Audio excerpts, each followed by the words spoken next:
All right, I'm with Steve Flesch. Steve, if you were the czar of golf, what would you change about the game? And you can give me a list of 20 if you want, but I'll just take one for starters. I'm not opposed to the bifurcation. Okay.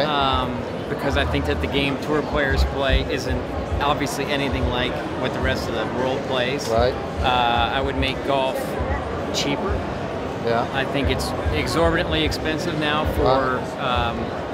They say they're trying to grow the game. They got to make it cheaper. Right. Equipment's too much.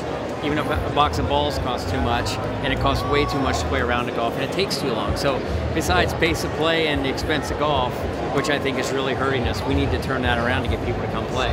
Bifurcation seems to have more, and bifurcation, of course, different rules for pros and amateurs, but it seems to have more momentum than maybe ever before. Tim Fincham recently used that word about 20 times in a news conference. Do you have that sense as well, that there seems to be more momentum? I think there is more momentum, mainly because guys are talking about it, but also because I think equipment has made it like that now. I think, you know, the anchoring putter deal, I don't think... Well, that's why everybody's talking. Well, exactly. The proposed ban on anchored putters. Yeah, and to me, I know I have good friends who, without an anchored putter, would not have any enjoyment playing the game. You know, long putters in particular. So to me, to take that option away from them, you know, I'd rather them stay in the game and be able to putt how they want. You know, and if you can't play on the PGA Tour or the European Tour using an anchored putter, so be it. But I don't think we should drive people out of the game who, if that's the only way they can enjoy it. Where do you think the tour membership falls? What percentage on the sides of those issues? Honestly, yeah. I think there's probably about 75% of the guys don't want anchored putters. Another 10%, 15% don't care, and then the 10% who do care, the people who are the people use it. Yeah.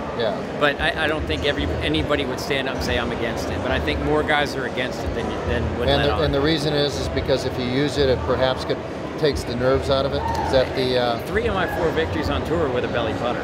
Really? And I simply went to it because my nerves.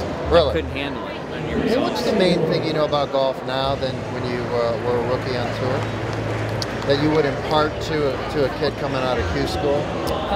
First of all, I would tell any young guy, don't change just because somebody says you should. Yeah. Change because you're comfortable with it, and if you have proven success at the college level and early on as a professional, don't change equipment so much, and don't change your golf swing just because you think that somebody tells you should. Everybody has to develop their own style. Nobody swings it alike. Where would Jim Furyk be today if a guru had gotten a hold of him when he got out of Q school? As long as his dad's around, I think he'd be right where he is. Yeah. But you know, it's when you're a guy first starting out, you have some acclaimed tour pro or coach saying you need to do this. It's hard to believe that you know more than they do. So you think, hey, I better adhere to this. You know, I admire Jim for sticking to it. One last thing, you're coming off of August surgery on your shoulder. And you're heading into 13. What is the hardest thing about being a professional athlete and being injured? Is it the fear of whether you'll ever get back to where you were? Run me through the mental. Since I went through that once, I know now that you're going to get back, but it's being patient enough to realize you got to give your body time to heal. Yeah. Secondly, when you're used to traveling 25, 30 weeks a year, it's what to do at home those 25, 30. Yeah. Well, I mean, you're used to traveling, being on the road, being on the plane, living out of hotels. Right. To me, when that's taken away from you, you don't realize, hey, that's pretty fun. Your wife kick you out of the house at all just to get away from me? I'm a model husband. No, I'm pretty easy, pretty laid back, but to me, I get a little stir crazy. Yeah, so we're learning to do it. All right, good to see you. Cool. Thanks. Thank you very much. Appreciate it.